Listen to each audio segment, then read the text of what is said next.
Navy ഏറ്റവും പുതിയതായി നമുക്ക് പങ്കുവച്ച ദൃശ്യങ്ങളാണ്. നാവികസേനയുടെ പ്രത്യേക സംഘം മീൻകാവലി പുഴയിൽ പരിശോധന നടത്തുന്നതിൻ്റെ ദൃശ്യങ്ങളാണ് പ്രേക്ഷകർ ഇപ്പോൾ കാണുന്നത്.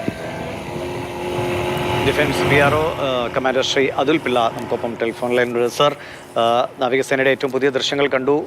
ഓരോ ഘട്ടവും വിദഗ്ധർ വിശദീകരിച്ചുകൊണ്ടിരിക്കുന്നു. ഒരു തരത്തിലും ഇറങ്ങാനുള്ള സാഹചര്യമില്ല എന്ന് പറയുന്നു. എന്താണ് നാളെ നേവിയുടെ പ്ലാൻ? ഇന്നത്തെ പ്ലാനിൽ നമ്മൾ അത്ര സക്സസ് ആയിട്ടില്ല. ബിക്കോസ് ഞങ്ങളുടെ എയിം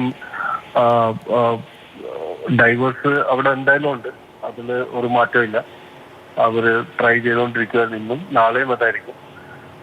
നമ്മൾ ഇന്നത്തെ സൈഡ് സ്കാൻ സോണാർ യൂസ് ചെയ്യുന്ന മെയിൻ പർപ്പസ് എന്ന് പറഞ്ഞാൽ ഞങ്ങൾ അന്ന് ചെയ്ത സ്കാനിങ് വെച്ച് ഇന്ന് സ്കാൻ ചെയ്തിട്ട് എത്ര ഡിഫറൻസ് ഉണ്ട്, അവിടെ സെഡിമെന്റ്സ് മണ്ണൊക്കെ അതേ അടിഞ്ഞിട്ടുണ്ടോ, ആ ഒരു ഡിഫറൻസ് നോക്കാൻ വേണ്ടിയാണ് നമ്മൾ സ്കാൻ ചെയ്യാൻ പ്ലാൻ ചെയ്തത്. പക്ഷെ അൺഫോർച്ചുനേറ്റ്ലി ഉച്ചവരത്തെ ക്ലൈമറ്റിക് കണ്ടീഷൻസ് ഫേവറബിൾ ഉള്ളതാണ്. ഉച്ച കഴിഞ്ഞിട്ടും അവിടെ ഒരു ബോട്ട്സ് ഒക്കെ ഭയങ്കര സ്പീഡ് കാരണം കൊണ്ട് അവർക്ക് കൺട്രോൾ ചെയ്യാൻ ഈ സ്കാനിങ് സോണാർ ഡിപ്ലോയ് ചെയ്യാൻ പറ്റില്ല. അവർക്ക് ശരിക്കും സ്കാൻ ചെയ്യാൻ പറ്റില്ല ആസ് പെർ അവരുടെ കണ്ടീഷൻ. സോ സ്കാനിങ് അപ്പം നാളെയും നടക്കും, പ്ലസ് ഡൈവേഴ്സും നാളെ കാണും.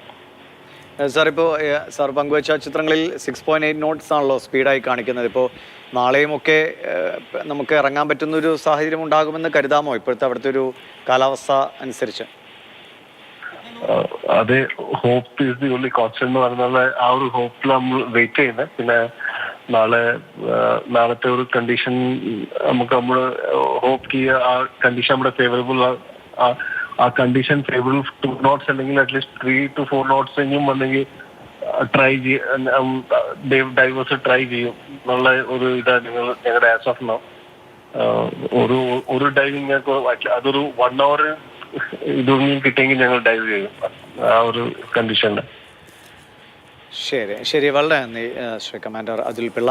അദ്ദേഹം ഡിഫൻസ് PRO ആണ്. അദ്ദേഹമാണ് കൃത്യമായ വിവരങ്ങൾ നമ്മളോട് പങ്കുവച്ചത്. നേവി തുടരുക തന്നെയാണ്. സാധ്യമായ ഒരു സാഹചര്യം ഒരുങ്ങിയാൽ നദിയിൽ ഇറങ്ങിയുള്ള പരിശോധനയിലേക്ക് കടക്കുമെന്ന് തന്നെയാണ് അദ്ദേഹം അറിയിച്ചത്.